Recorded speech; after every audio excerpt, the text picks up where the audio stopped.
welcome to New Stripe City, a podcast for diehard Bengals fans. I'm your host, Ace Boogie, and I have a buddy of mine from with an Ohio bias, Garret Staples. Garrett, how you doing, man? Hey, hello everyone. It's good to talk Bengals, and man, it was an exciting NFL draft, and the Bengals. I personally feel they killed it. So I don't know how everybody else feels, but I'm sure we'll get to hear their opinions pretty soon. Right, I agree with you. Just for those to recap everything that happened, I'll go ahead and list for you guys the picks that were actually drafted by the Bengals. In the first round, we had center slash guard Billy Price of Ohio State. After that, in the second round, the Bengals grabbed a safety, Jesse Bates. In the third round, they had two picks, and with those two picks, they moved back, and with one of them, they actually moved up, and they took Ohio State defensive end Sam Hubbard. And Love then that. they also took Malik Jefferson, the linebacker out of Texas. In the fourth round, they kind of pulled a little bit of a shocker, pulling out a running back with Mark Walton. And then in the fifth round, they had three picks in which they took a DB out of Illinois State and Davontae Harris. They took a defensive tackle from Virginia Tech with Andrew Brown, defensive tackle slash defensive end. I'm not quite sure what exactly he is yet. And then we also took Darius Phillips out of Western Michigan, kind of a DB slash return specialist slash TD monster. And then in the seventh round, they took three picks. They took a quarterback finally and Logan Woodside. They took Rod Taylor, a guard out of Mississippi, and they wrapped things up with wide receiver Auden Tate out of Florida State. So just going back into rounds 1 through 3, Garrett, what were some of your thoughts and what was going through your mind after I guess rounds 1 through 3? What were you expecting them to do? What did you see them do, and what did you like? I think the Bengals they really addressed needs and just the. I feel like the draft just kind of fell their way, especially when you're talking about Russell Bodine getting traded and going out to Buffalo, and they addressed that and just plugged and played and filled with Billy Price, and I think he slid because of the torn pectoral muscle, so that took him off of certain teams' draft boards, and he just kind of fell into the Bengals' lap. And I mean, you have a Remington Award winner, which is great. And then if you look at round two, I've been adamant about having Sean Williams out of here. We haven't Right. had we haven't had a free agent, a free safety, excuse me, since Reggie Nelson went away in free agency. And when you have two free safeties and a safety that want to play in the box, when you have a George Iocca and a Sean Williams, somebody's got to play free. Somebody's got to play deep. And I've never seen a team where you had two safeties that always got caught cheating, looking in the backfield, and at least one play per game where they just got beat deep, where wide receiver just got behind the back end of the defense because they're cheating, wanting to come up and hit running backs and hit tight ends. So I think it was a great pick with Jesse Bates the third. I mean, the comparison that they gave was basically a larger Earl Thomas, which is, I mean, Yes. that speaks for itself. So I mean, I hope he's only half. If he's half of what Earl Thomas is, that's definitely an upgrade over Sean Williams. And I was thinking, with the Bengals and their issues at linebacker, you know, they love to try to take players and move them to different positions at times, like they did Michael Johnson, moving him down from defensive end to defensive tackle. I think this is a perfect opportunity for Sean Williams. Maybe move him into like a nickel linebacker position, outside linebacker. That's something to think of going into training camp and OTAs. And then just value picks. I'm looking in the third round. They moved back down. They traded. Who was that with the?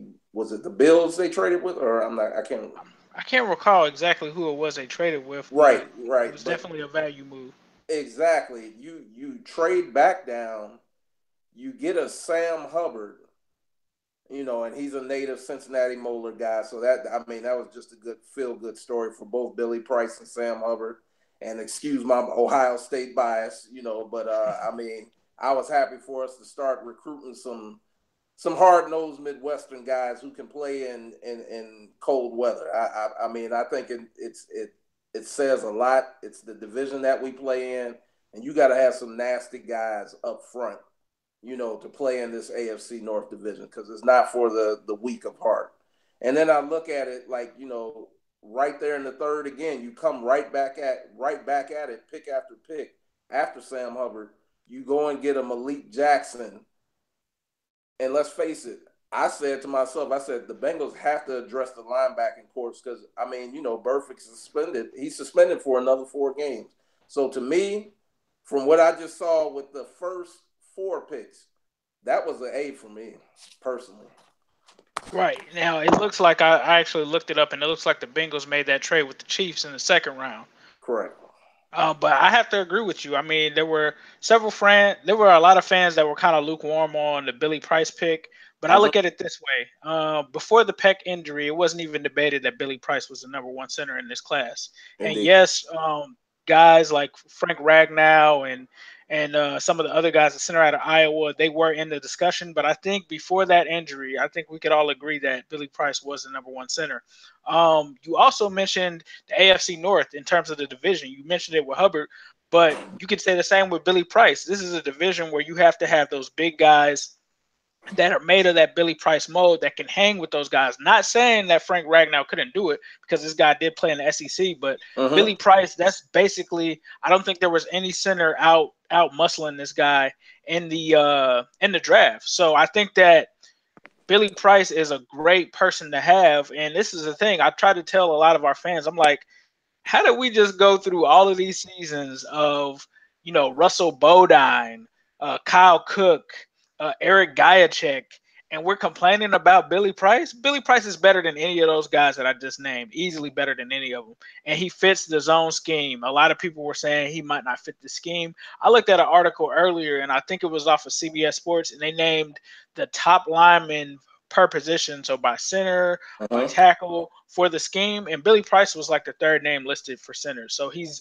definitely a guy that can fit this scheme. He fits the nature of the AFC North, and he does what he needs to do. So I think it was a great pick.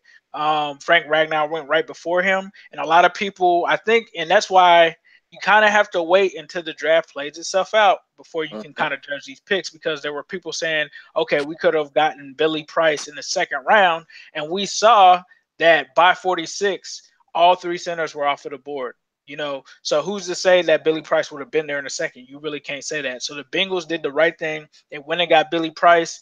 It is going to be a pick with somewhat of an injury risk, only because he possibly can't be there until training camp, given the Bengals medical staff not having the best track record. A lot of people are skeptical of him, but I think Billy Price is the type of guy that will play through an injury if there is still one, and I think that he's a smart guy, and he made the right decision to go ahead and get that surgery now versus waiting until going into the season and then getting the surgery.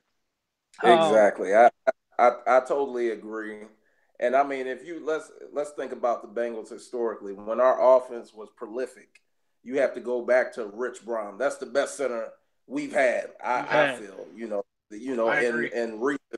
in recent times, in the 2000s, that era, and when Carson was leading that offense, it was prolific, and the running game was prolific because we had a center that would move people around.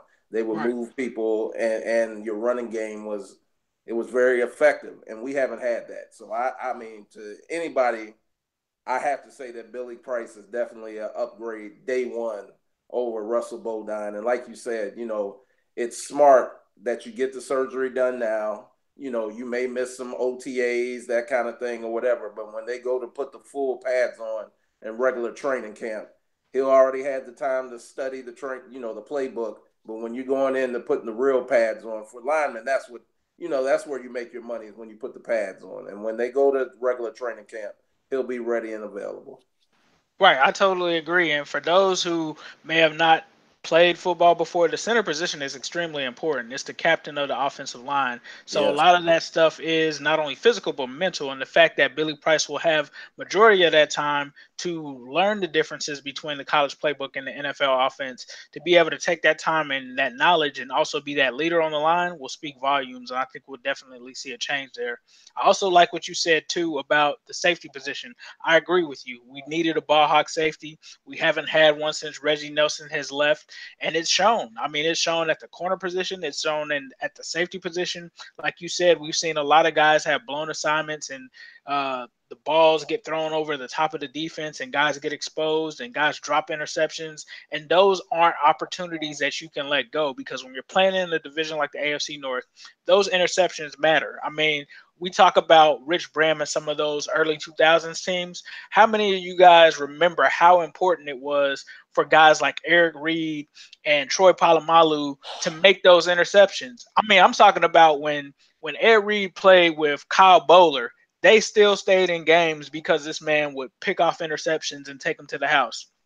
That is extremely important. Some people might have thought that the Bengals should have went with a Justin Reed. I can kind of see that, but I think that this guy Jesse Bates is way more of a ball hawk than Reed is. And then there's the whole awkwardness with the whole Eric Reed situation as well.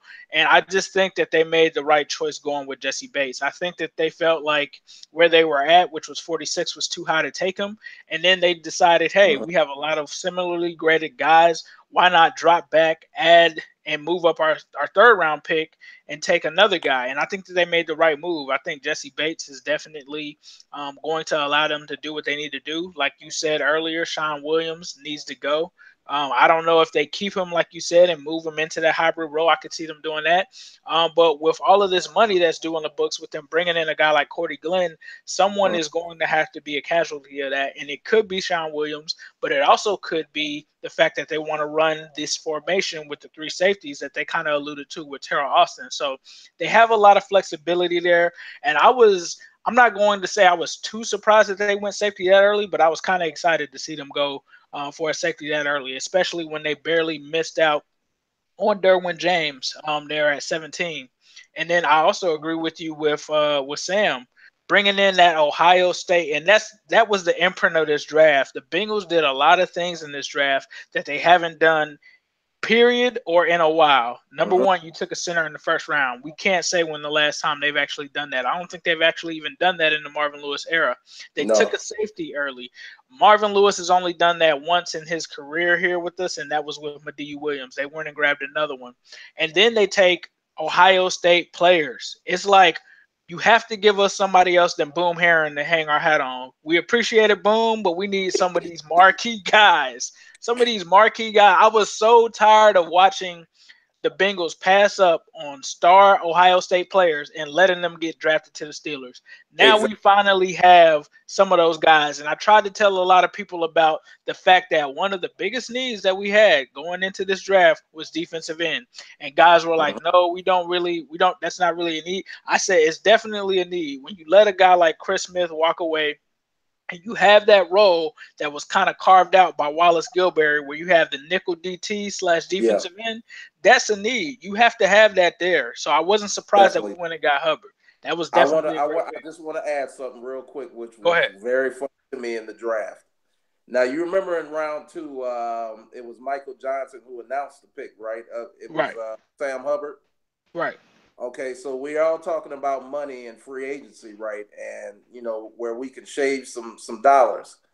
Michael Johnson is the number one cap casualty. He could be, the one to be cut this season. Right. And who does he announce? To me, that's his replacement right there in Sam Hubbard. Right. That just struck me as funny, man. Like, just savage. Here you got a Walter Payton Award winner, for community activism and everything else like that. And, the business of the NFL is so cruel where you're saying, hey, man, he just might have announced his replacement right there in Sam Hubbard. Right. I totally agree with you. They said the NFL stands for not for long, and that was kind of a savage move on their part. It's like, man, this guy potentially is the guy that could replace you. But that speaks volumes about the type of guy that Michael Johnson is. Pure class, didn't let it rattle him. Went up there and still delivered a positive message, and that was cool. But like you said, definitely a cutthroat thing on the Bengals side to kind of do something like that. I totally agree, man. I totally agree. But I mean, like, and just like that, Malik Jefferson, I was just looking. I went through and looked at some of his highlights on YouTube and Bleacher Report, and I just said, man, Yeah. he definitely feels a need because I mean, you notice in our linebacking corps, man. I tell you what, when Burfict goes out, you can just see the drop off. I mean, I was talking about Vinny Ray and those guys. I was like, Vinny Ray is a great, I'll say, special teams linebacker and a guy who can play third down in the nickel and be in coverage. But Right. ask that guy to come up and play in the AFC North and get in the backfield and wrestle that running back down and make a huge hit. That's asking a lot. That's asking a lot. And I'm hoping Nick Vigil takes the next step this season. I hope he gets a little bit more physical. He improves, but they really needed help. And I mean, with the suspension, like I said, and I reiterate it again, they really feel a need with Malik Jefferson. Oh yeah, definitely. I think Malik Jefferson was one of my favorite picks. It's funny that he ended up being the pick because I did a mock draft. I think one of the very first mock drafts I did Mm-hmm. on here, I actually had us taking Malik Jefferson, and that came from a friend of mine that's not even a Bengals fan. He's just a Buccaneers fan, a fan of the draft, a fan of the process, and he was like, "Man, there's this linebacker that I think you need to take a look at, and I think he would complement Tez extremely well." And I was like, Mm-hmm. "Okay, who is this dude?" Malik Jefferson out of Texas. So I take a look at him and I'm like, yeah, I could definitely see this dude on the Bengals. And one thing that he Right. brings to the position that in recent years with a Jordan Evans and Nick Vigil, we kind of brought some of that, is that the athleticism that this guy brings. Yes. Not typical of what the Bengals kind of keep back there in a sense, but he's a guy that is well rounded where he's not just an athlete, but he can also make plays. Some people say that his instincts can use a little bit of help. I think this guy will fit in fine. I think that the coaches will get him right. He's learning from Tez. To me, he's still, even with him having to brush up on some things, he still, in my opinion, has more potential than guys like Jordan Evans and Nick Vigil. Not to knock them, but when you Mm-hmm. just looked at them play, all those guys got a chance last year. All of them got a Yeah. chance last year, and nobody stood out. Nobody stood None. out. None. And, And and even so I love that pick. that Kevin Mentor experiment, Failure. they've experimented with Arizona linebackers dating back to Carlos Dansby, coming into Kevin Mentor, and neither one has panned out. Neither one. Right, So I agree with you. they definitely had to address the position. Yeah, I totally agree. And I think a lot of people already started shifting towards who's starting, who's doing what. And I think that we've given ourselves a lot of possibilities, especially with Preston Brown coming in. Hopefully that's going to be a guy where, we've taken these ex-Cardinal linebackers, like you said, but now we finally get a young guy in his prime that led the league in tackles that can play more than, two downs and not get, destroyed on defense. So I think it was definitely a great draft for the first 3 rounds, and I'll use that to segue into rounds 4 through 7. What were Yes. your thoughts, Garrett, on rounds 4 through 7? It's interesting. Some guys that I've seen play. Just I'm a fan of college football, and you know, with Jeremy Hill going in free agency and him being the scapegoat of Cincinnati, him going to New England, that definitely left a hole at running back to me because within the course of the season, especially the division that we play in and the physicality that they play with, it left an opportunity for us to take a running back. And I looked at some film and I really like this kid, Mark Walton. I've watched him, and I like him coming out of the University of Miami, the Canes. And, just with Gio still coming off of, the ACL injury, that kind of thing. And Mixon, this guy, sometimes you just need a guy who's going to stay in between the tackles and just nail it up the middle. And you need that coming off a counter, right off the center's butt, get up the field, Right. forget, one cut and go. None of that dancing, and Joe Mixon, I'm sure the whole backfield in general is going to improve. now that we solidified the offensive line, I'm not sure who's going to be. I think the question going into training camp is who's going to be the right tackle, but I think all the rest of the positions are pretty much solid. Right. And who's going to be where. And I don't think you're going to have this issue, from a passing standpoint or a rushing standpoint of having defenders and, Andy's face and running backs having to juke 2 yards behind the line of scrimmage just to get to the line of scrimmage. I think that is fixed. But they definitely needed a power running back, to come into the forefront. So I like the pick. I definitely like the pick. Just starting off in the fourth round. Right. I think everyone was shocked that they took a running back. Not that running back wasn't a need, but the fact that they went that early. I think a lot of people on that day had a couple of guys who fell in the draft that they thought that could potentially go there. But Mm-hmm. I look at this guy. I looked at this guy because I haven't watched much of Miami, and that was another thing. This was like the first time that the Bengals have ever really taken a player out of Miami in the Marvin era, which I was kind of shocked. I was kind of wondering, like, do they just not like Miami players or what's going on there? But I took a look at the guy, and it's almost like I'm looking at Giovanni Bernard 2.0, and it's like I'm watching this guy go out, and he was like you said, a guy that could not only go through the middle of the line and run through the line, but could also step out and catch passes out of the backfield. Saw the guy line up on some of his highlights at receiver, and I'm just like, oh man, this this running back core is loaded. It's loaded right now. And I think to your point, in the NFL, you have to have, just due to the nature of the position, you have to have multiple guys there, and you have to have the next man up. And we saw that last year. I mean, we got to the point last year where Mixon got hurt. Gio got hurt for a little bit. Jeremy Hill was hurt as well, quit on the team basically because he was upset about his role. And then you're down to rolling out Brian Hill. I mean, why not have a guy, and no knock against Brian Hill because I like him too, but why not have a guy like Mark Walton that can come in there and can still give you that explosiveness and can still give you that playmaking ability that Joe Mixon and Giovanni Bernard can give you. The guy also, from what I hear, could possibly be a guy that could return kicks. Why not? You lost to Pac-Man Jones. You have a guy in Alex Erickson that might be on the bubble that you might not need to keep because you have so many different guys fighting it out at other positions. I see nothing but positive with this guy. And the fact that Marvin said that they were blessed to get this guy, that was verbatim. Marvin Lewis, he said that they were blessed to get this guy, I think is nothing but a positive for this team. Definitely.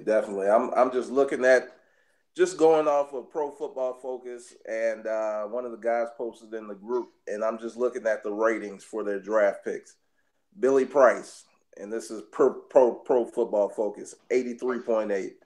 Jesse Bates III, 78.3.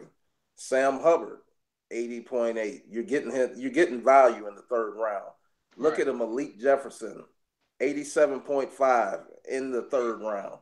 Mark Walton, running back, 86. He's higher than our first round draft pick. You're getting value. This is the fourth round.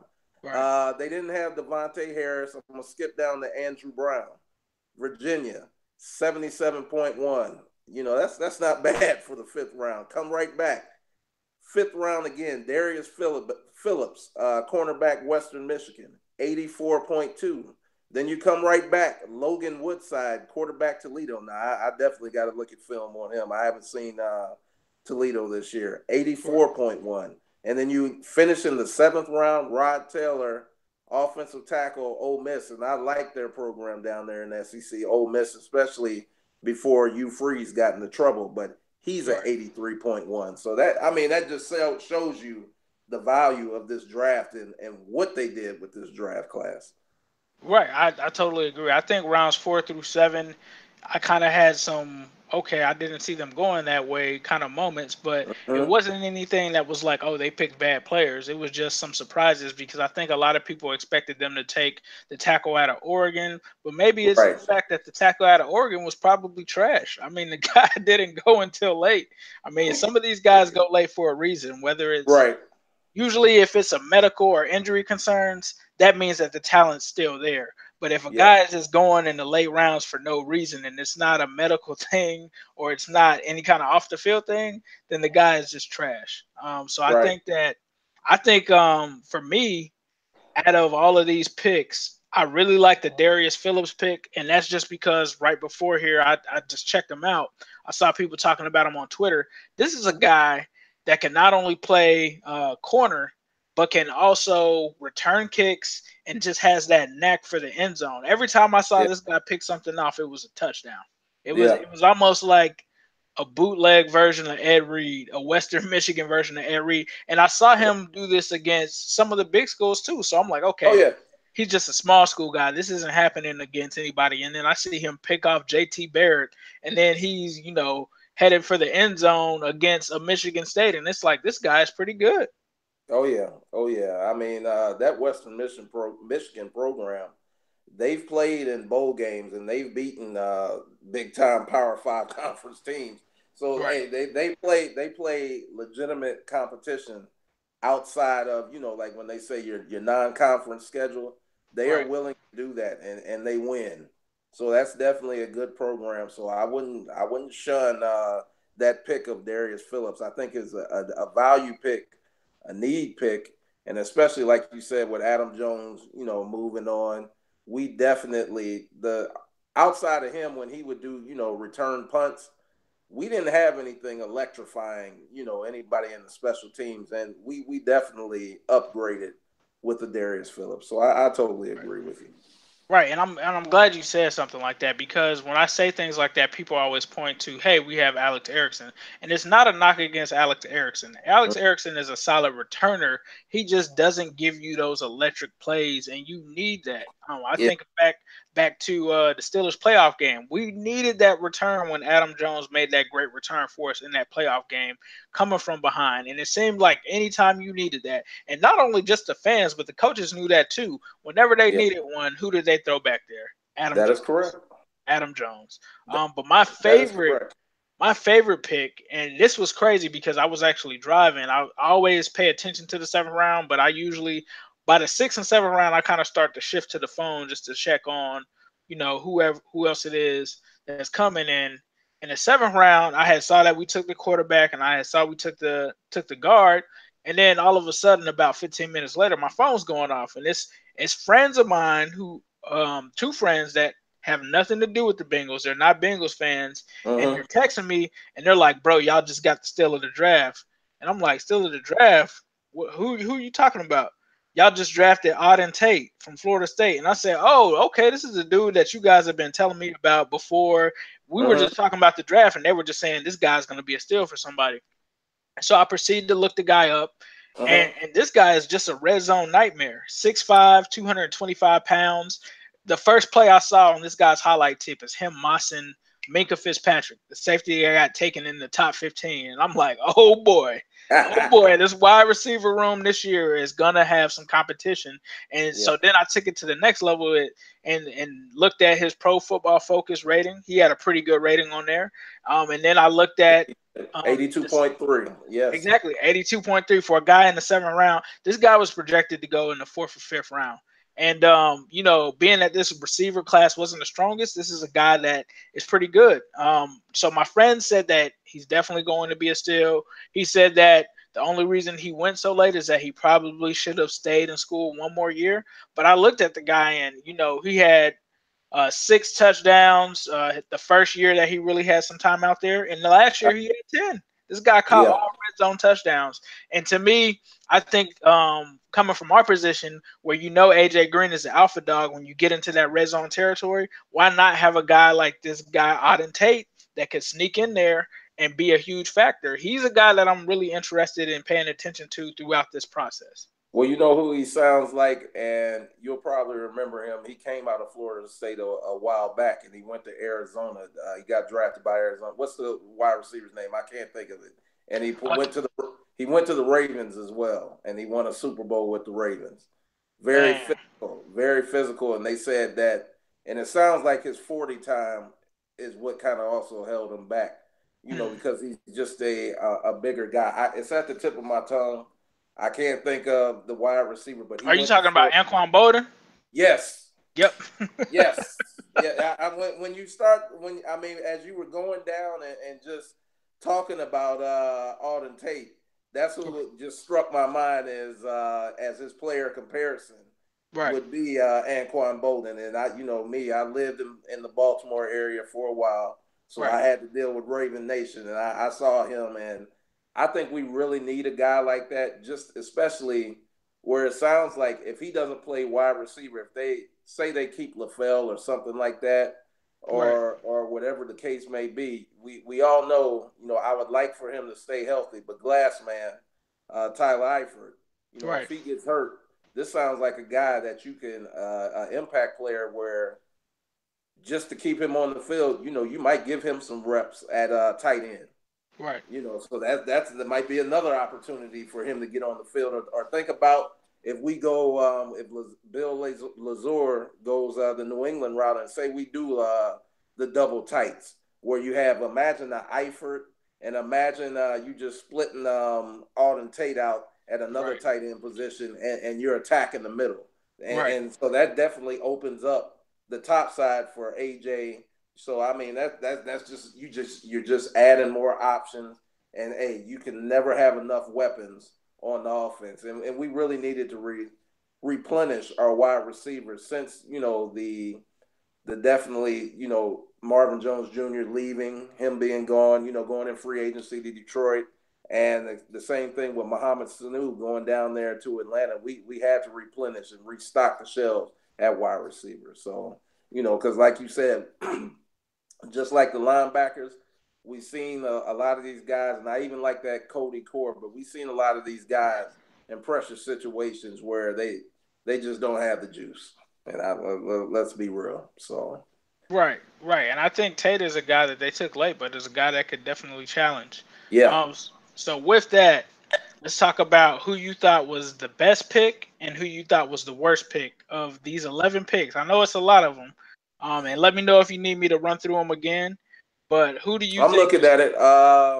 Best, we never mentioned this Andrew Brown, which is he a defensive tackle or is he an end? I mean, what is he?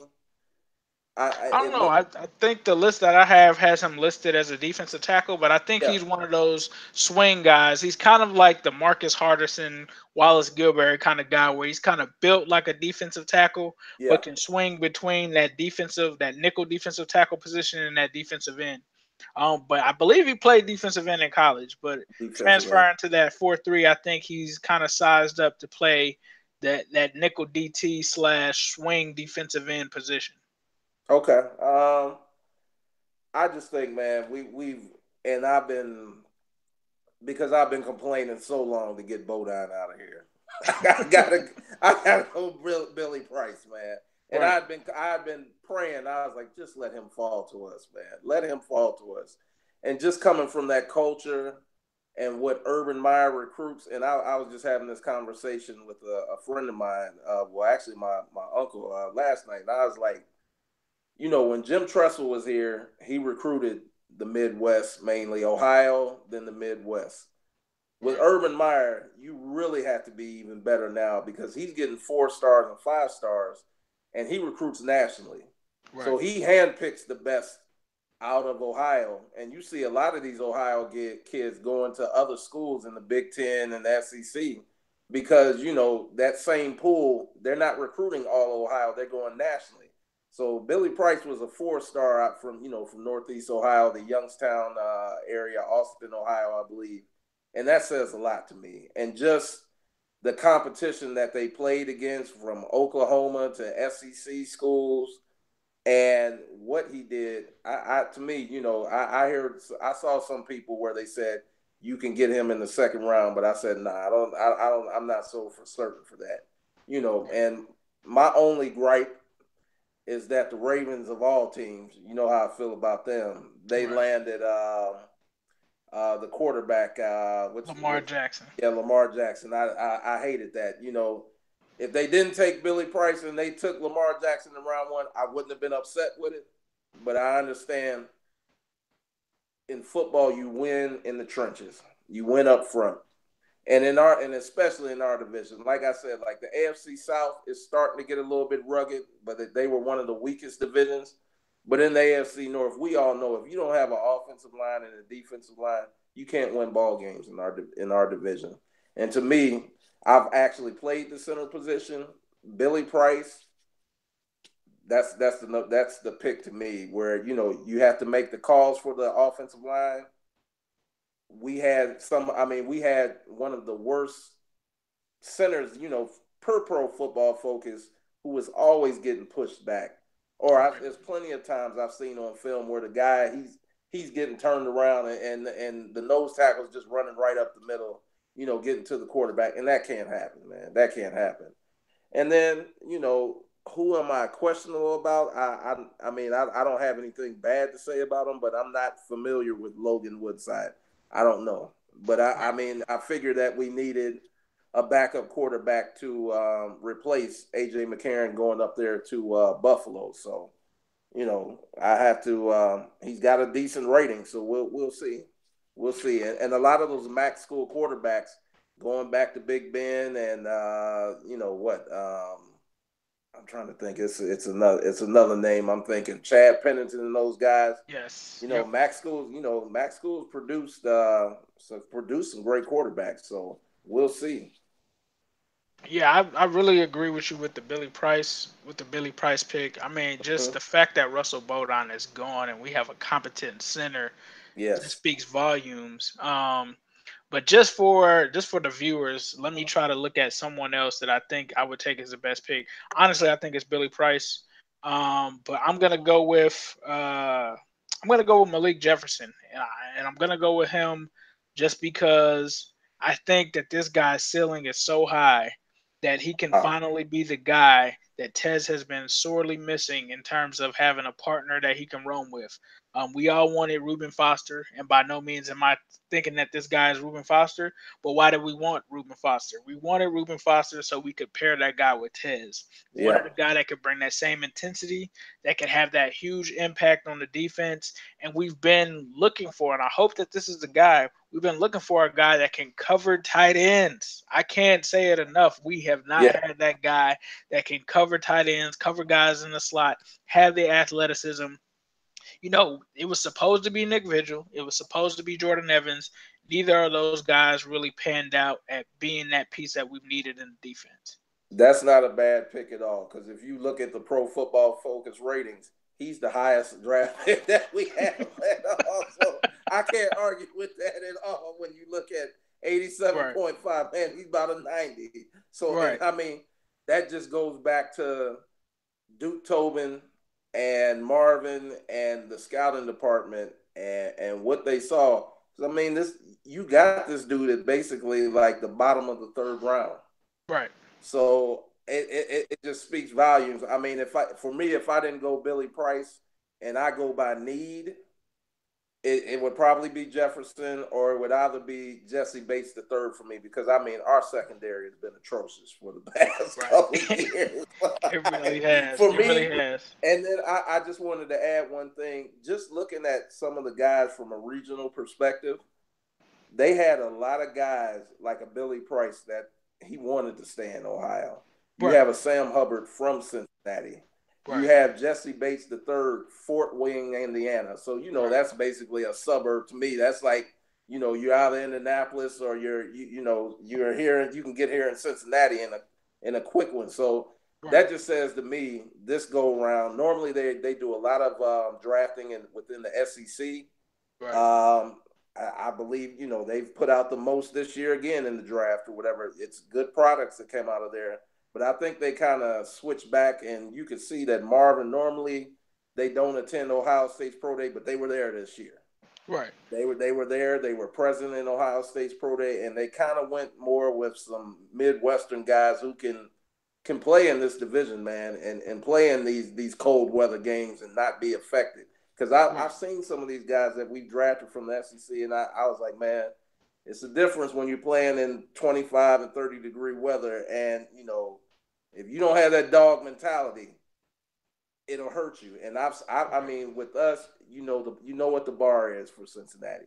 Right. We've got to be able to beat Pittsburgh, and you've got to have those tough-minded guys like a Billy Price when it's 3rd and 2, and you got to go move somebody in the trenches and move them out the way to go get that extra 2 yards for Gio or for Joe Mixon to hit the hole to get up the middle. So, Right. That's just something that I saw, and from my evaluations, they've kind of changed it up from their normal Georgia, because they draft a lot of Georgia players, Georgia a guys. lot of Right. Auburn players, um, Alabama here and there, but it just shows they got one down here in Ole Miss, but it just kind of shows, and like you said, they don't really touch Miami, but they Right. they did a little different thing, a few different things here, and their draft process this year, which I think they really nailed it and killed it. And like you said, the Malik Jefferson draft pick, that's really going to help us. I mean, we got help on the front end on the Right. offensive line. I feel like we got help on the back end, and you address that linebacker position that really need to be addressed. I was surprised that they didn't go maybe offensive tackle a little earlier, Right. but hey, if this Rod Taylor pans out, you got a steal in the seventh round, and I mean, like I said, he's rated 83.1, so we'll see. Right. I agree. I think for the worst pick, I'm kind of torn on this one because I'm looking at a guy, Davontae Harris, and it's Mm-hmm. probably unfair because I don't know much about him. And I was Mm-hmm. gonna go with him, and mainly because of one reason, because they didn't grab a guy like Maurice Hurst that was still there, I which is wanted a him. guy that was supposed to Wanted be a him. first rounder, and Yeah. so that shifts my worst pick because Maurice Hurst was taken at number 150, so there was no way for them to take Maurice Hurst at 151. So that shifts me back to a guy that I actually like. I just didn't like the pick of the position and when they went with him because he could have been a guy that was there at the fifth pick, and I'm gonna shift it to Mark Walton. Like I said, I'm prefacing this with I don't think Mark Walton is a bad player or anything like that. I think he's pretty good. Like I said earlier, I think he's Go 2.0. But the fact that you could have got a guy like a Maurice Hurst at that Yeah. position, that could have been a Yeah. guy that could have given you an immediate impact. And I think if there was anywhere, I think like you touched on it, offensive tackle, but I also think defensive tackle kind of got pushed away too. Because a lot of Yeah. people thought that they Yeah. would consider taking a defensive tackle in the first round. And the fact that they could have taken a guy like a Maurice Hurst in the fourth round, I think will come back to bite them if next year you see this guy finish on the all rookie team or something like that, or this guy ends up becoming a pro bowler in a couple years. That's the only pick, and that's the only reason why I say that that may be the worst pick. I'm not saying the player is the worst pick, but the fact that you passed up on a guy like Maurice Hurst. Now, if Maurice Hurst was gone at that point, I don't think it's a bad pick. But to Mm-hmm. grab a running back, like we said, which was a need but not an immediate need, versus a guy, and let me phrase it like this: a third running back is only going to play if there's an injury, right? Or unless this guy's returning kicks. Mm-hmm. But a guy like Maurice Hurst could end up playing early and often, especially on this defense. And just think about having a Geno Atkins, a Maurice Hurst, a Chris Baker, and a guy like Andrew Billings in there. I mean, if the health problems really are what they are, then they may Yeah. have dodged a bullet. But if this guy Yeah. comes out and is just a wreaking havoc everywhere, this was a guy that you could have potentially had that was a first round talent in the fourth round.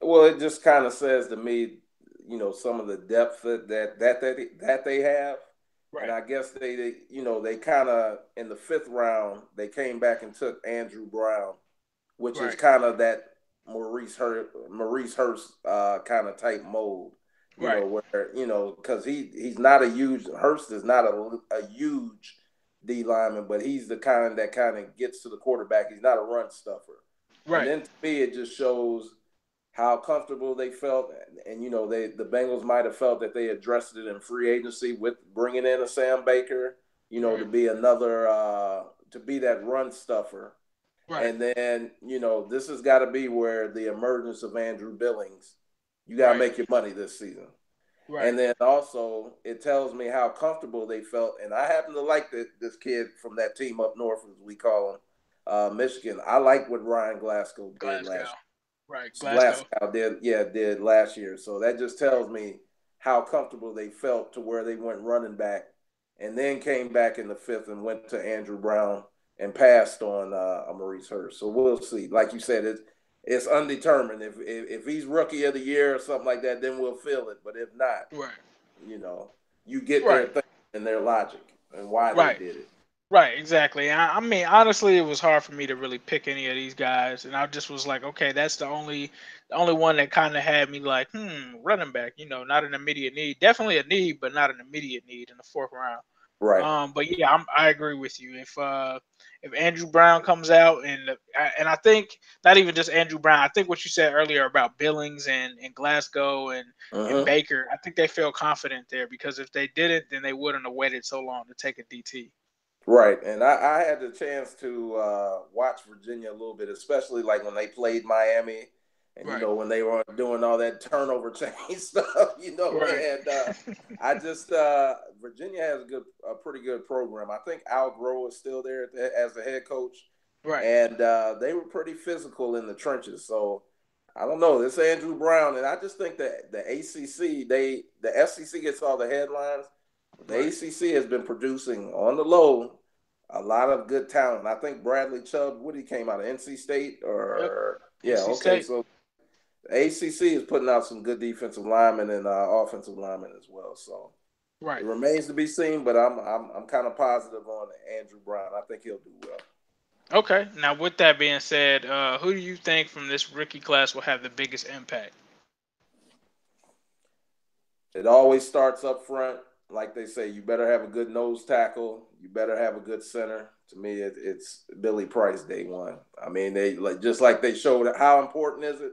You saw the Bengals, and when he came into and he arrived into Cincinnati, you saw him talking right to Andy Dalton because you got to Right. have that quarterback center relationship. It's important, man. You Right. know that you are your quarterback's best friend. So Right. to me, he affects the game, man. Billy Price. It's got to be for me day Right. one. I agree with you. It's Billy Price. You're talking about the center, talking about the guy that's immediately stepping in, starting from day one. We can't really say that about Bates. We can't say that about Hubbard. We can't say Exactly. that about any of these guys except for Billy Price. So I agree with you with Billy Price making the biggest impact. With that also being said, which of these picks do you think actually make the roster? Because the Bengals had 11 picks. A lot of people speculated that they would use some of that ammunition to trade up. They moved around, Mm-hmm. but they kept the same amount of picks with 11. So which of these guys do you think make it, or just you can go ahead and pencil them in for this roster? I honestly, I think I already know Price is going to start at center. I think, but Jesse Bates the third. I feel like he's going to start. He's going to take Sean Williams' job. I don't think that's going to be too hard. Right, That's just my personal opinion. right, Um, I think Sam Hubbard. He has the possibility to even though they moved Michael Johnson to D tackle, I think he makes Michael Johnson expendable, man. right, And that's another area where you can cut some money. So I think he's gone. So I don't know if he's going to start if they're going to start Lawson at defensive end. Which way are they going to go at end? But I think he makes Michael Johnson expendable. And I know Malik Jefferson, he'll start. Mark Walton, he's definitely going to make the team. Um, Davontae Harris, That's questionable, but where they said, that's where it gets iffy. yeah, questionable, but they said he's a freak athlete, and at the worst, if he doesn't make the team, he's definitely on the practice squad. And Andrew Brown, it's going to be tough in that defensive line rotation, but they drafted him for a reason, so I don't see him being gone. Logan Woodside, they definitely need a backup quarterback. With that being said, even though they pick up from USC, Matt Barkley, Yep, Matt Barkley. they picked up Matt Barkley, so that's questionable. He might be depending on how well Barkley does in training camp. I think they could possibly put Woodside on the practice squad or cut him. We'll see how that goes. And Rod Taylor, depending on I don't know if they brought back what's the lineman Hopkins, Trey Hopkins. They do Trey have Hop, Trey Hopkins back. and then if Cedric Aboye doesn't have a good camp or something like that, he could be possibly someone that they cut. So Right. I look at Rod Taylor, I look at Logan Woodside, and possibly maybe Davontae Harris as guys that are on that tweener practice squad. position, depending on, just injuries and everything else like that. And I don't know, man. It's some things I'm thinking about just with Drake Kirkpatrick. He needs to play well this season. He's another guy. He to me, it's like a make or break year for him, man. So we'll see. But those are the names that kind of stick out to me, who are kind of on the bubble making the team. Right, I have to agree with you. I think rounds 1 through 4, all of those guys stick. You can't cut any of those guys. It definitely gets iffy with Davontae Harris, being that we have that solid cornerback room there. I think that the fact that you have Davontae Harris and Darius Phillips, I think Darius Phillips edges him out to make the roster, just because he can also give you that return ability as well. And then I look at the 7th round, and I'm really not seeing any of those guys. Possibly Logan Woodside, but I mean, this guy is gonna have to fight against a Matt Barkley, he hasn't been the best, but he's managed to stick in the NFL for six years or something like that. And then you also have a guy like his name escapes me right now, but the guy that we had last year out of Florida. He actually had a pretty good preseason game, and then he got injured. They decided to play him in practice at wide receiver, and that's when he ends up breaking his arm. But Jeff Driscoll, there it is. Jeff Driscoll. So you got Jeff Driscoll, you got Matt Barkley. So I think that that's going to make it hard for Woodside to get in there. And we all know in the preseason that those preseason snaps are just so crucial for the quarterback position. And it would suck for him to be that guy that just gets left out because he doesn't have enough snaps. So with that being said, I can't count him for the moment. Rod Taylor, I think he has a shot, but we'll have to see what he does. He's another guy that's on the bubble. So for now, I can't say that he makes it. And Auden Tate is going to be interesting. I think he's one of those late round picks that could sneak onto this roster. So that's what I'll say for now. But as of an overall draft grade, what would you give this draft? I know earlier you said that you liked it, but what if you had to put a letter to it, what would you give this draft? They didn't. Let's see. My only knock on it is they have two guys that are going to be fighting for that right tackle position, in Jake Fisher and Abuehi. But if you saw somebody out there maybe in the 3rd or 4th round that you really felt could affect at offensive tackle and come in as a day one starter, that's on my only knock on it. But I'll give it A minus. Besides that, now that guy could have been, and just before we get off, I've kind of thought about a segment that we could throw in, which is touching around the division. But this is the thing you mentioned: was there a guy in the 3rd round that they could have, went ahead and grabbed that could have been better than Abuehi and Fisher? And I think the answer to that is yes, because Orlando Brown was on the board. And not only did we not pick him, he ends up staying in the division and going to the Ravens. So I think given the circumstances, when I look back at the draft, and I mean, I respect the Bengals. I know they have a strong scouting department. I do some analytical work myself on the draft, and I know that they're a very talented pool when it comes to that. But there were some picks there where you were wondering how much better this draft could have been if they did take a guy like a Maurice Hurst, if they did take an Orlando Brown, because I'm just part of the guys, and I know that they also believe in the coaching, and they think that Frank Pollock can come in, and I definitely believe he will come in and make some of those guys better. But I'm not a big believer in Abuehi or Fisher. I think some people give Fisher a pass, but to me, he's just as trash as Abuehi. I mean, Abuehi takes the cake, but I mean, being better than him doesn't really say much in my eyes. And Jake Fisher is a guy that's basically going into a contract year, so you don't really know what you have.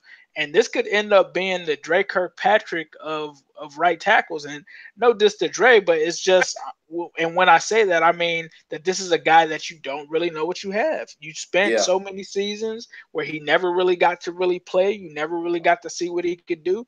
And now you're just going into, his last year and not knowing what you have there. They also have a guy that they brought in named Bobby Hart, which Dave Lapham, which I definitely respect since he's played, the line positions in the NFL. I respect his opinion. He seems to think that Bobby Hart is a guy that could challenge there, but I think those three names aren't guys that you can really hang your hat on. Versus a guy like Orlando Brown, where yeah, he had a horrible combine, but you have to give consideration to the fact that this guy gave up 0 sacks. And we're talking about Baker Mayfield. That's a guy that moves around there. And whenever I watch the Baker Mayfield highlights, the guy that I see that stands out is Orlando Brown. He's always blocking this guy. So for those reasons, I will give the draft a B, just because if you swap out a guy like Mark Walton or some of these guys with a guy like Orlando Brown. See, I was thinking when they made the move to move to 77 and 78, I'm thinking, okay, what you need to do now is jump right back into the third round and you take Orlando Brown. Yes. And you could have sacrificed two of those if I had the choice right now, and I said, give me give me let me get that Mark Walton, trade Mark Walton and Andrew Brown and Darius Phillips. So a fourth, a fifth, and another fifth for a guy like Orlando Brown in the third. I'm taking that. I'm Yeah. taking that over those guys. I'm taking Yeah. that over those guys. So that's the only reason that I give this draft a B. Okay. That's a fair assessment. Um, that But Mark I Walton. mean, I'm not saying that I know it. I'm not a professional scout. I'm not any. Right. I just felt like a lot of teams kind of just crucified this guy Orlando Brown. And when you look at the film, you don't see anything on the film that says that this guy isn't a good tackle. This guy at one point, people forget, this guy at one point was considered the best tackle in the class. And this is a guy that you're getting in the third round, and he's going to a divisional opponent.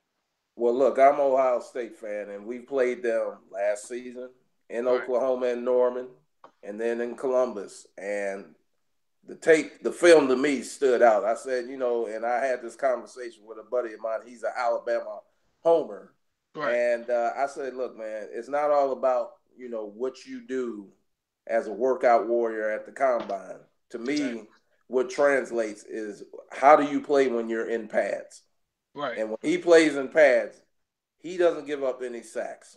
And in our division, a big guy like that with those happy ballerina feet, it says wonders going up against a Terrell Suggs and Myles Garrett and all Right. those premier pass rushers that we have to face just within our division. Right. I totally agree with you. For me, I guess I could say A minus B plus. I'm right around there in the Right. draft. But they definitely that's something I thought they could address was that right tackle position.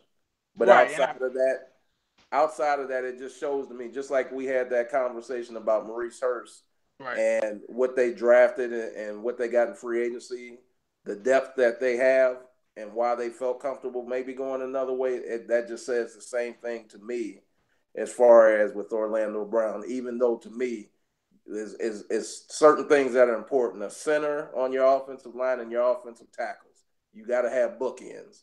And that's something, like you said, I couldn't have passed up on it as right. well. But we're not in the front office. But I definitely understand your ideology and your thought process. Right, definitely. Yep. So as I said earlier, I was gonna throw a quick tidbit, and I was looking at the comments, and I would definitely want to thank everybody for tuning in. It looks like we have 22 people viewing right now at the moment, and it's been between 30 and 40. So I definitely appreciate you guys tuning in. But I have someone that threw in here.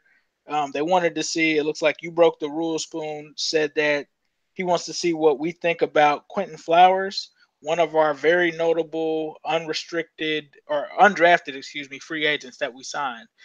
Quentin Flowers, if you're not familiar with him, he's the Uh-huh. guy that was the quarterback from USF.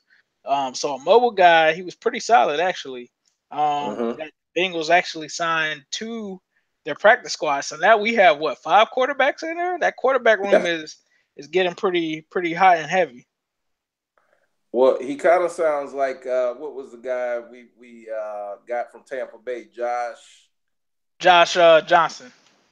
Josh Johnson, and he's stuck on the roster, or Right. if I can remember. So I think they're looking for a contrast in quarterback play and style.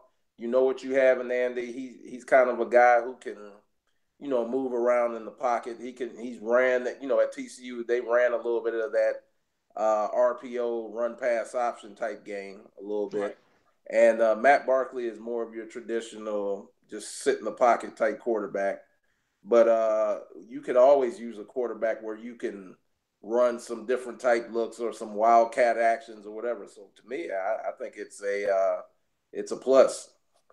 Just to rumble off some of his stats because I was aware of him, but I didn't know much about him. I knew he was a dual threat quarterback. Looks Okay. like in 2016 he passed for 2,812 yards, had 24 touchdowns, 7 interceptions, but he also ran for 1,530 yards and had 18 rushing touchdowns. So he seems like a guy that's a pretty big dual threat.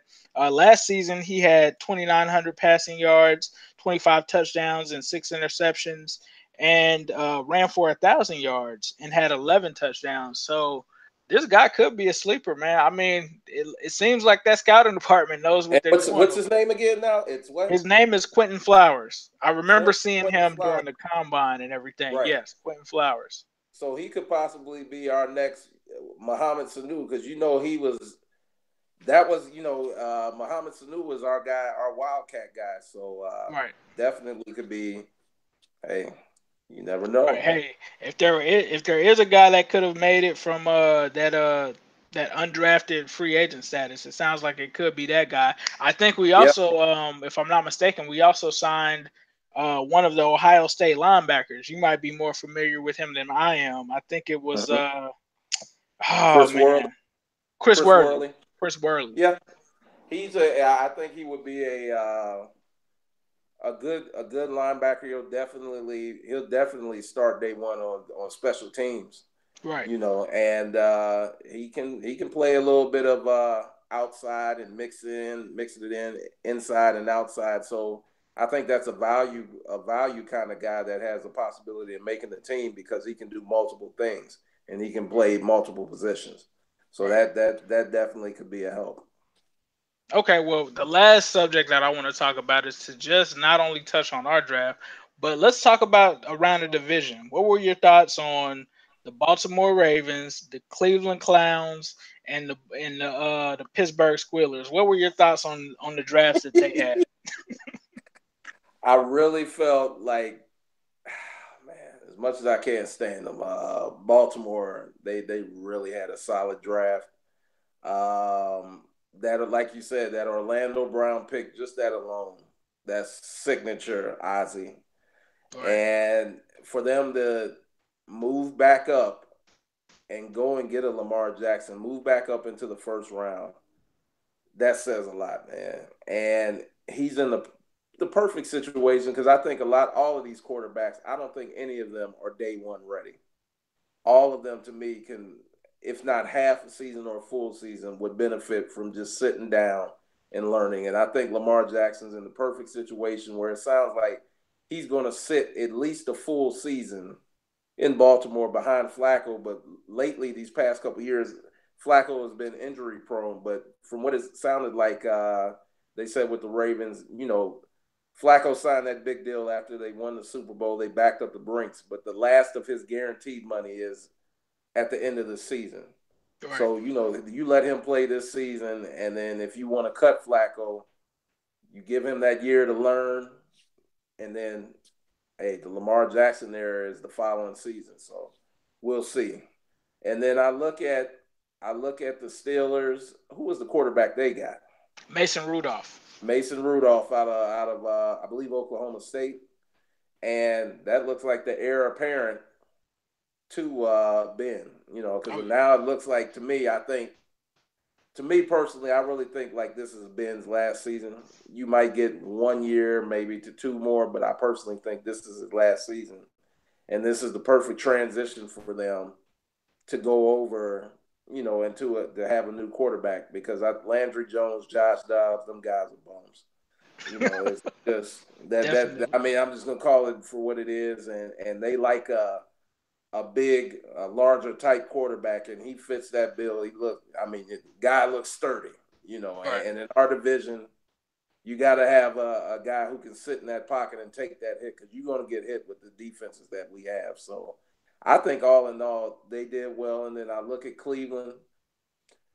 My only thing with Cleveland's draft is, as much as I'm a homer, I'm an Ohio State fan. They went and drafted Denzel Ward, and with the fourth pick.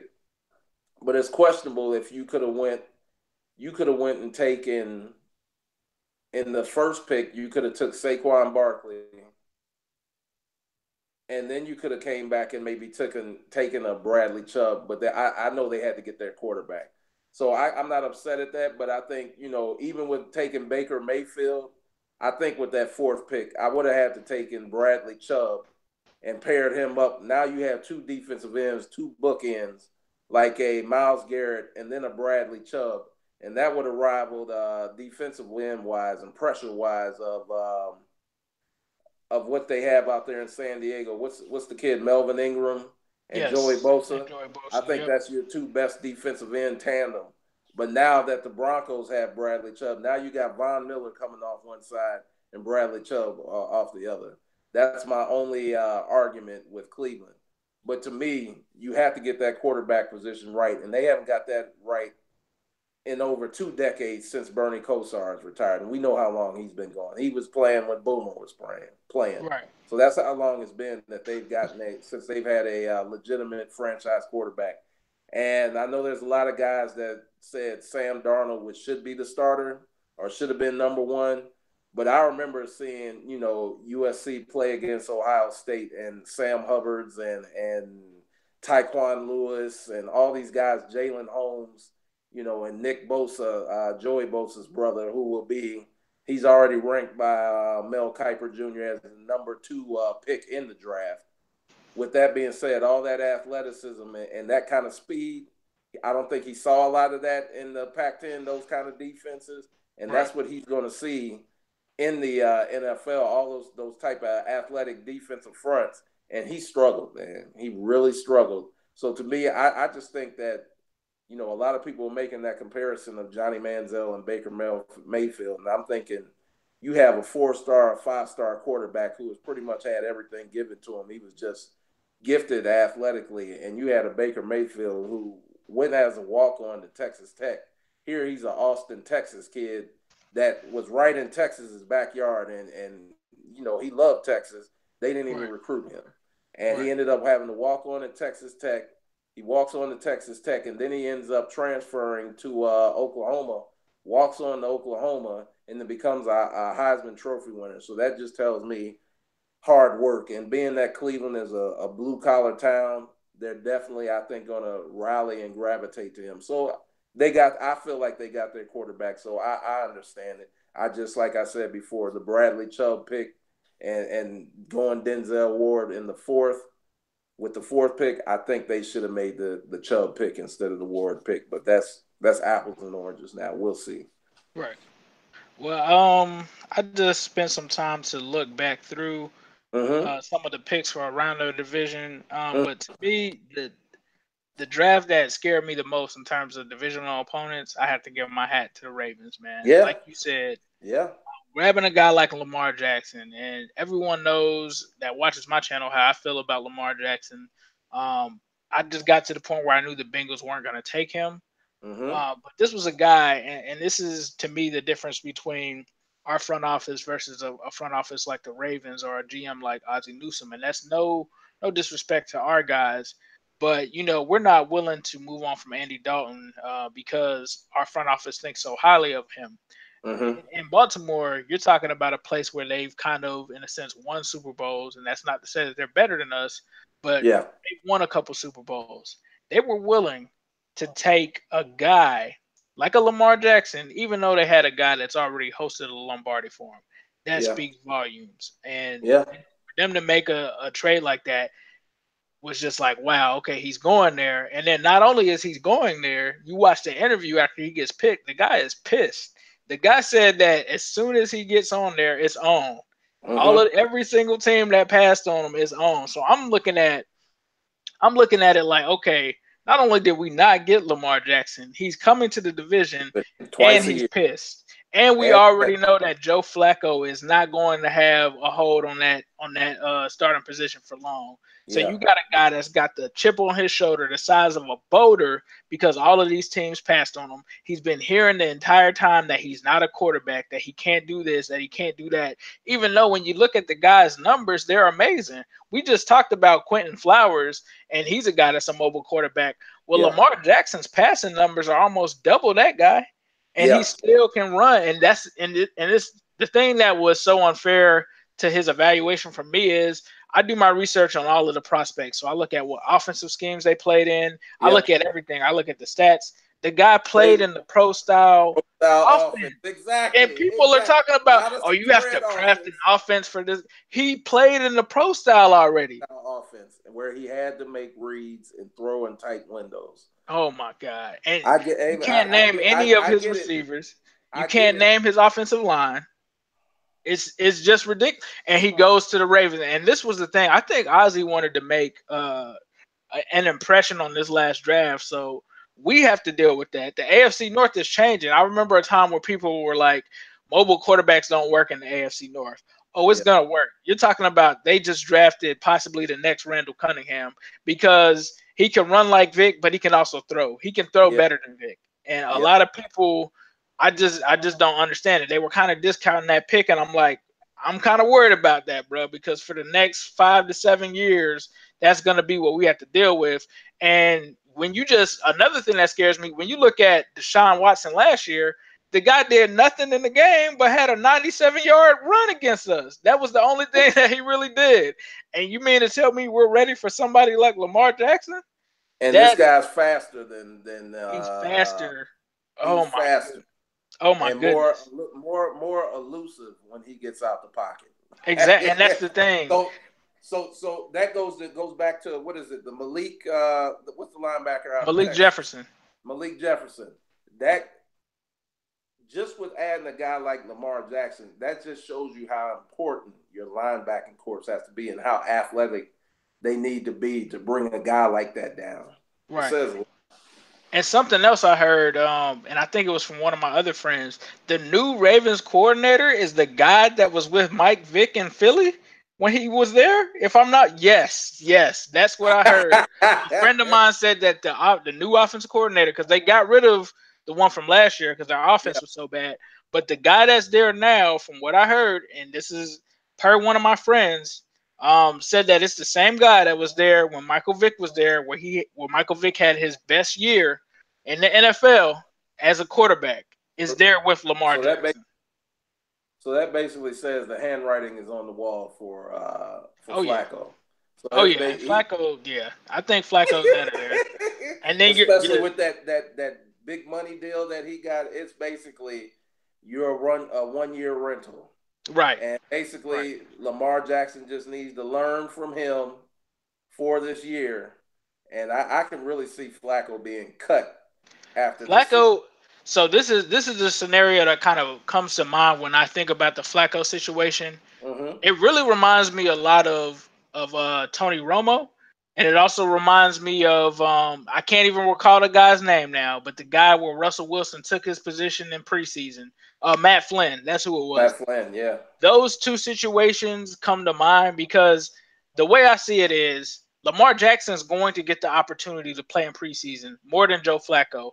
And if he goes out there and he looks like, okay, this guy is the starter, and somebody out there has an injury, let's just say the Green Bay Packers, and that's probably not a perfect team to name, but somebody that has a starting quarterback like Aaron Rodgers goes out early in the season, or like, matter of fact, let me use a team like the Dallas Cowboys when they had Romo go down.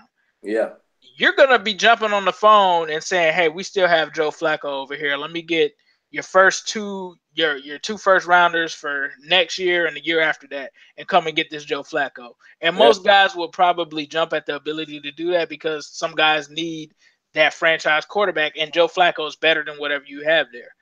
So I pray that situation doesn't happen. But Lamar Jackson, was another guy. Orlando Brown, I talked about him previously, why I think that was a great fit for them. And then I'm still going through and I see that they took 2 tight ends. So they took Mark Andrews, who is, if you've been following this draft, he's a pretty productive tight end. And then they also took Hayden Hurst, which I kind of laughed at that at first, but now seeing how their plan evolved, that was a good pick. Yeah. Then you look at Anthony Averett in the 4th round. This was a guy that was supposed to go in the 2nd round, and he's very underrated as a corner. He's a cornerback out of Alabama. He's very underrated. I honestly think that he might have been better than Minkah Fitzpatrick. I think Minkah Fitzpatrick just kind of had the hype. They got this guy in the 4th round. He was another guy I thought that the Bengals would look at. And then they went and got 2 wide receivers, which I'm not really too familiar about them. But then they grab a guy like Deshaun Elliott, a safety out of Texas, in the 6th round. He was a guy that was supposed to go in the 4th or 5th round. So I'm kind of impressed with what Ozzie did here, and I think Ozzie has always been a pretty decent drafter. But I think that's the class that I'm kind of worried about when it comes to around the division. In 2nd place, I think that is Cleveland. I think. And this is my opinion.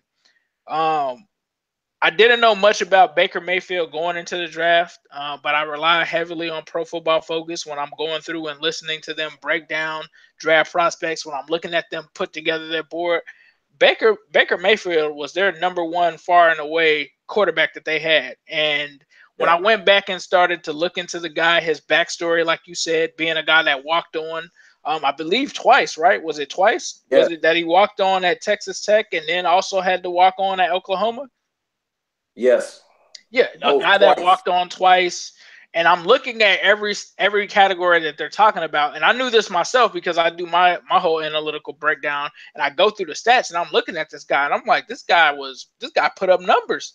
And when you look at it, the guy is accurate. And to me, another reason, and it's funny because I didn't have it on here, but months ago I called Baker Mayfield to the Browns. I had it in my mock draft because a lot of people overlooked one thing that would have really told you who they were going to go with is the fact that they brought in Bill Parcells to be the guy to help them pick their quarterbacks. And everyone who's a student of the game knows that Bill Parcells has a specific formula that he uses for you to pick these quarterbacks, right? And Baker Mayfield was the only guy that hit every single mark on it. It was 7 out of 7, right? So he was the only guy that met that. So I was hoping that they took Josh Allen. That was my thing. I was like, okay, let's have them mess this up and go and pick Josh Allen. When they didn't do that and they picked Baker Mayfield, I said, oh man, that wasn't good for us. And then you saw them end up with a guy like Nick Chubb. They already have Carlos. So to me, I was thinking this as you did. Okay, maybe they should have taken Saquon. Okay, they didn't take Saquon. They went with Baker Mayfield. Cool. I thought about Chubb. Bradley Chubb too at 4, but I understand why they took Denzel Ward out of Ohio State, because one thing that stuck out of my mind is after you saw Denzel Ward get taken, there was a long period of time until you saw the next corner taken. And I also think like if for you guys that watched the Marvin Lewis press conference pre-draft, the first thing out of this guy's mouth, and this is coming from a guy who has picked corner in the 1st round probably more than any other coach in this league, the first thing he said is that this defensive backs class is not as strong as we've seen in previous years. So the fact that they went and grabbed Denzel Ward, I can kind of understand it. And the fact that they kind of had the need there, you lost to Joe Hayden. I believe you also lost Devin McCourtney, who was your number 1 corner. I can kind of see why they took Denzel Ward there. It was shocking. And I think, like you said, maybe they should have went with Chubb. But if they didn't get that corner there, then there's no telling what kind of drop-off in talent between Denzel Ward to the next corner they would have had there was. I'm trying to think the corner that went from Ohio State to New Orleans, and he won rookie. Oh, Marcus Lattimore.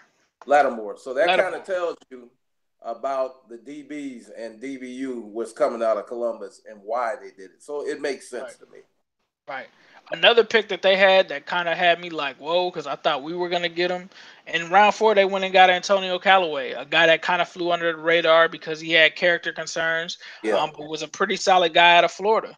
yeah. So those were some pretty solid picks for the Browns for me. And just you also top on the free agency that these guys have had. I don't think they're gonna be a joke anymore, man. I mean, No, you're bringing in guys like Jarvis Landry and no, Carlos Hyde, and they're not a joke anymore. Tyrod Taylor, Baker no. Mayfield, these guys are going to be ready. These guys are going to be ready next year. To me, and it seems like this is always a repeat thing, and it's not Mhm. because we hate the Steelers or whatever, but Yeah. they just aren't really good when it comes to the draft. But one thing I will give them credit for, so in the first round, they definitely reached for Terrell Edmonds. This was a guy that wasn't supposed to go until day 3. But Mhm. I will give them credit for James Washington, the wide receiver out of Oklahoma State that they took in the second round. Definitely a guy that can come in immediately and fill the shoes of a Martavis Bryant. He's definitely a deep threat, so I thought that was good for them. Like you touched on earlier, Mason Rudolph, the quarterback from Oklahoma State, the Yeah. heir apparent for Big Ben, because I was definitely licking my chops at being able to face a guy like a Landry Field. I mean, not Landry Landry Fields. Jones, Landry Jones. He's Josh about as Dobbs, garbage as Landry Fields. Him and Josh Dobbs. yeah, Josh Dobbs, the dude that looks like he starred in Lord of the Rings. Yeah. But yeah, those dudes, I was licking my chops. So now they have Mason Rudolph, who I said during this draft process, I thought was the guy that a lot of people overlooked. And he was the only other guy on this list that actually matched that criteria that Bill Parcells has for quarterbacks. He also hit 7 for 7. Yeah. Marcus Allen, he was okay. I kind of liked him as well for them. But outside of that, they just had a lot of forgettable guys and a lot of reaches that they had. But I still think they'll come out with, and this is typically what they do. They usually come out with about 2 guys that are pretty good, right? We saw it last year with Juju Smith-Schuster and T.J. Mhm. Watt, and then you didn't really see anybody else. But the thing was, those guys were actually pretty good. Yeah. So they usually come out with 2 guys that usually make an impact, 2 to 3 guys, which is what you typically look for in a draft. So looking around the division, I probably say that's how I think that they fared. Yeah. I totally agree with that. And to me, it was outside of what we did, I really think Baltimore had the top draft to me in our division. I think we right there at second, and then Cleveland right there, and then I'd put Pittsburgh at fourth. Right. That just be how I'd rate it. Right. Well, once again, Garrett, you guys can catch his stuff within Ohio Bias. You can follow him on Twitter. Let them know where they can find your stuff. I know you're also going through the Ohio Media School process as well, correct?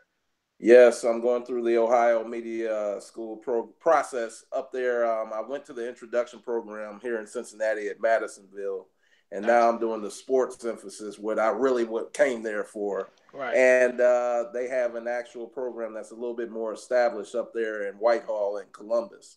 So I've been commuting the past couple times, and I'm actually transitioning into moving up to Columbus full time, and I'm going through with the process. You saw me post a video, Yes, and I'm just sir. getting my feet wet with that. And yeah, you guys can find me on Twitter, Ohio Player 80, IG Throwback in the Modern World, and I'm always posting on those. I have 2 pages with an Ohio bias, and then G Nice Sports Talk 365, and of course at Garret Staples on Facebook. You can find me. So I'm very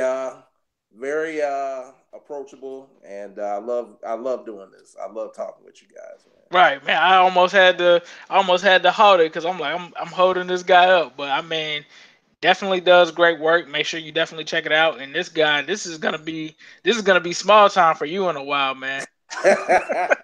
I'm gonna look up one day on Sports Center and I'm gonna see Garrett on there. I'm gonna have to try to holler at you so I can try to get my foot in the door. Hey, you stay on those analytics and numbers, buddy. So hey, I know you will work through the stats and you will get there. Hey, man, if there's a will, there's a way. I when I moved here back to Ohio 2 years ago, I just happened to see this school, and I was like, man, this is definitely this is my calling, this is my passion. So Right. I'm just trying to attack it and chase my dream. I appreciate it. Right, no problem. Well, Garrett, best of luck to you, man, and definitely we'll try to get you on in the future during the season. And as usual, man, we'll leave you guys with a who day, all day, every day, and especially on Sunday. Out. Who they? Who day?